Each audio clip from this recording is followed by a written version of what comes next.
Welcome to the deep dive. Today, we're going to really get into a stack of sources looking at a pretty fundamental shift happening in physical public spaces. We're talking about how attractions, everything from your local zoo to huge stadiums, heritage sites, how they're using real-time visitor intelligence to basically manage and hopefully enhance your entire guest experience. It's a massive transformation happening in the industry, really. I mean, for decades, operations ran on instinct, tradition, maybe an annual survey. Overnight guesswork mostly. Pretty much. But now operators are facing this intense pressure. They've got complex logistics. Think about managing huge outdoor sites, dealing with crowds, protecting animal welfare. Sure. And at the same time, they need to deliver personalized, really inspirational experiences. Yeah. And drive conservation awareness, too. Data is, it's kind of the only way to square that circle. And we're looking specifically at an intelligence model. Systems like n-gage.io are mentioned in our sources. It's a software as a service solution, right? An operator dashboard linked to a guest mobile app. Exactly. Highly customizable app, branded for the attraction. And it's being picked up across the board. Zoos, aquariums, museums, even big temporary events like the Coast Fest Music Festival apparently used it. Wow. Yep. And the sources give us this really great multi-dimensional view, how the tech works, the sort of strategic why now from industry papers, and then the real world stuff. The case studies. Yeah, case studies from places like Jersey Zoo, Jimmy's Farm and Wildlife Park. It shows exactly how this data gets turned into actual immediate action. Okay, let's unpack that then. You mentioned this urgency around digitalization. Why now? Why is sticking with tradition suddenly not enough? Well, the simple answer, expectations. The customer, the visitor, they've completely changed the game. That whole personalization thing that started online, in e-commerce, it's fully landed in the physical world now. And our sources, they really back this up, saying it's the new benchmark. Right. There's research, McKinsey, I think, showing 71% of consumers expect personalization. But here's the kicker. 76% feel actively frustrated when they don't get it. 76% frustration over maybe a clunky app or a missed offer. That sounds like a big risk for an attraction. It's huge. Absolutely. Think about it. In a physical place like a zoo, a family downloads the park app. They're not just looking for a static map anymore, are they? No, definitely not. They expect tailored stuff, maybe a curated trail focusing on reptiles for their kid, or a pop-up notification about a keeper talk happening right around the corner in 5 minutes. Okay. If the app doesn't deliver that specific timely value, the whole experience just takes a hit immediately. And then you add the sheer complexity of running a big attraction, like an 80-acre wildlife park. That's not like a theme park where you've got physical barriers for queues. Right. Exactly. It's much more fluid. You've got to optimize staffing across this huge area. Yeah. You need to somehow reduce bunching up at the really popular spots. It's the headline animals. Precisely. Right. And, this is crucial, you have to manage how people move around sensitive areas, for the animals' welfare. Plus, they're competing hard against every other leisure option out there. Streaming services, shopping malls, you name it. Data isn't just about running things smoothly. It's how they stand out, how they craft those unique journeys. So, okay, that's the need. Let's talk mechanics. You said it's robust software, but, zoos aren't typically tech companies, are they? Can a smaller heritage site or a farm really use this effectively? Right. And affordably? That's really the whole point of the SaaS model, the software as a service model, delivering it as this scalable pay-monthly service. It gets rid of that massive upfront cost. Okay. No big capital investment. Exactly. And crucially, it removes the need for, dedicated high-level IT teams on site. The sources really emphasize this. The software needs no technical expertise for day-to-day management. You're buying the intelligence, not building the whole tech stack yourself. Which means it's more accessible and probably faster to implement. Totally. Speed is key. I mean, a typical full rollout might be 6 to 8 weeks, integrating everything. But for simpler things, maybe setting up a festival map or a temporary exhibit guide, that can be done in as little as 4 weeks. 4 weeks, wow. Yeah.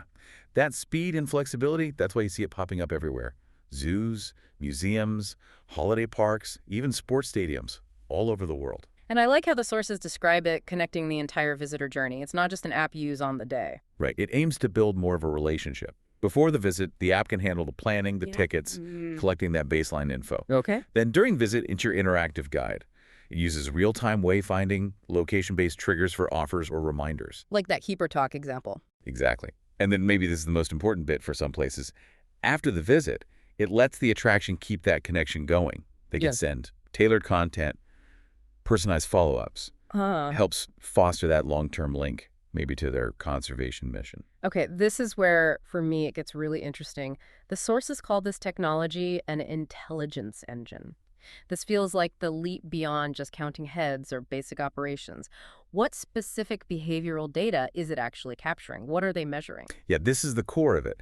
The platform basically takes all this complex on-site behavior and distills it down into 4 critical data dimensions. These 4 points. They're what let managers move from just guessing what people might like to actually knowing what's working in real time. Okay, let's break them down. What's the first dimension? First up is dwell times. So this isn't just how many people went to see the lions, but specifically how long do they stay there. Okay. Engagement time. Precisely. If guests are spending, say, 18 minutes at one exhibit, but only 2 minutes at another one that looks physically similar, well, that difference is a really critical piece of intel. So they're basically using visitor attention span as a sort of grade for how effective their exhibits or their storytelling is. That's a different way to think about where you put your money, isn't it? It absolutely is. It forces them to look at underperforming areas. The operator knows exactly where they might need to invest in better signage or, more dynamic interpretation, maybe some interactive element to actually hold people's attention longer. Makes sense. Okay, what's number 2? Number 2 is heat mapping. This gives them a visual overview of visitor density across the whole site. You immediately see the hotspots. The busy areas. Right. And maybe more importantly, the quieter areas. It confirms the obvious sometimes, like, yeah, the play zones are packed. Yeah. But it might also reveal, say, this obscure woodland trail that's getting almost no traffic. Which then informs operations, but also maybe programming, right? If a whole section of your park is cold, you need to activate it somehow, maybe a seasonal trail or a pop-up. Exactly right. Then number 3 is visitor flows. This tracks the actual journeys people take, not the paths the architect planned necessarily, but where people really walk. Okay. So, for example, if they know that, say, 85% of guests walk straight from the entrance to the main headline animal, well, you can be pretty smart about where you place things to intercept that flow. How does that go beyond just knowing where the paths are? If 85% go see the big cats first, does that actually make the park, I don't know, move a cafe or a gift cart to catch that traffic? It really does. It shifts them from just passively observing to actively optimizing. The intelligence might say, look, putting a coffee stand 50 feet after the big cat enclosure hits the maximum number of people on that main route compared to sticking it off on some side loop. Right. Optimizing placement based on actual behavior. Got it. And the last dimension, number 4. The fourth one is about the quality of the interaction. It's called interactive engagements. Okay. This measures participation. Who's actually doing the in-app quiz? Who finished the conservation trail? This metric is vital, especially for places with a mission beyond just entertainment. Like zoos or museums with educational goals. Exactly. It shows what content is actually deepening engagement, what's resonating with different visitor groups. It provides, proof of impact for their charitable or educational work. And the result of capturing these 4 dimensions, that's what changes things. The platform turns all this raw data into actual intelligence, right? Across operations, marketing, revenue, guest experience. Yes, it connects the dots. It's the difference between reacting to a massive queue after it's formed and maybe proactively managing flow to prevent it in the first place. So for operations, maybe that means scheduling keepers when areas are actually busy, not just at fixed feeding times. Precisely. Or for marketing, it means they can see if that new seasonal campaign actually drove people to the specific areas they promoted, not just looking at overall ticket sales. Let's make this really concrete. The sources talk about Jimmy's Farm and Wildlife Park, JFWP. It's described as an award-winning place, rare breeds focus. They've got this lost lands of the tundra area with polar bears, Arctic foxes. Yeah, it's a great example. They're using this intelligence day to day. For operational management, the staff gets alerts or sees data showing when and where crowding is likely building up. Okay. The sources specifically mention popular spots like the meerkats or the capybaras. The meerkats. Always the meerkats. People just get stuck there, don't they? It's like a vortex. Totally. So the intelligence engine flags up where those bottlenecks are forming, often spontaneously. GFWP staff can then, proactively send keepers or educators over to those spots. And that does 2 really important things. 1, It enhances the visitor experience so you get a human interaction, maybe some extra insight. And two, crucially, it helps protect animal welfare by sort of managing the intensity of those sudden crowd surges. That's a clear, measurable outcome from the data. What Yeah. about the money side, the revenue? Well, for revenue maximization, they're using that visitor flow data we talked about, positioning retail, food outlets effectively, Mm-hmm. and it lets them do real-time, location-triggered offers. So if a family's been hanging out near the play zone for a while on a hot day, Yeah.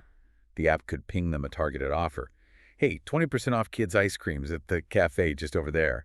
It boosts sales because the offer is relevant, it's timely, and it's convenient. And the personalization part, making sure different types of visitors get different suggestions. Yeah, that customization is woven through it. So the family with young kids gets different trail suggestions than, say, a solo adult who's there for serious conservation research. Yeah. It helps everyone feel the visit is more curated for them. Thank- And it's no wonder, really, that one of the comments from Jimmy's farm, quoted in the sources, said understanding visitor behavior on-site was, and I quote, truly eye-opening. It just changes your assumptions. And this isn't just a one-off, is it? The wider industry evidence seems to support this. We know personalization drives significant revenue increases, like 20–40%, in other sectors. Right. And when places like museums adopt these digital tools, the example given is the ArtLens app at the Cleveland Museum of Art. Users overwhelmingly say it genuinely enhances their visit.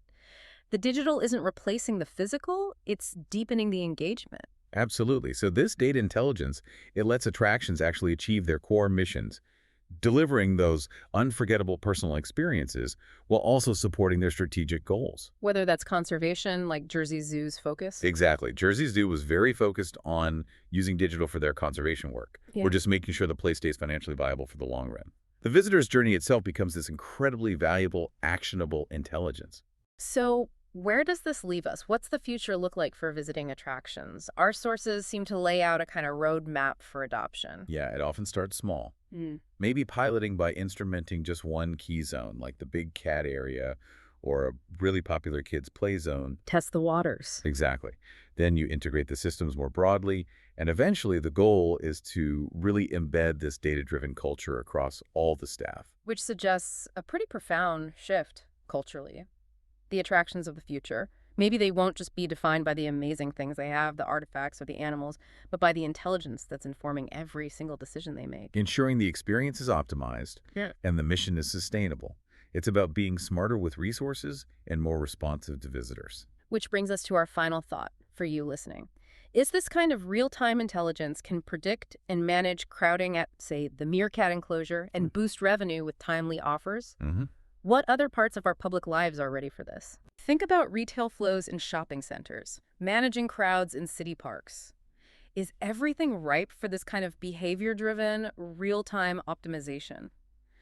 What does it really mean when our physical journeys become this constant stream of actionable data? It definitely raises big questions. Can any large public space really afford to just rely on static observations and old habits anymore?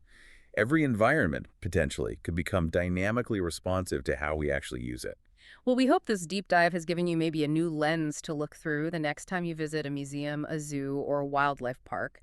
See if you can spot the digital transformation happening. Thanks for joining us. We'll be back next time with more insights and analysis. See ya.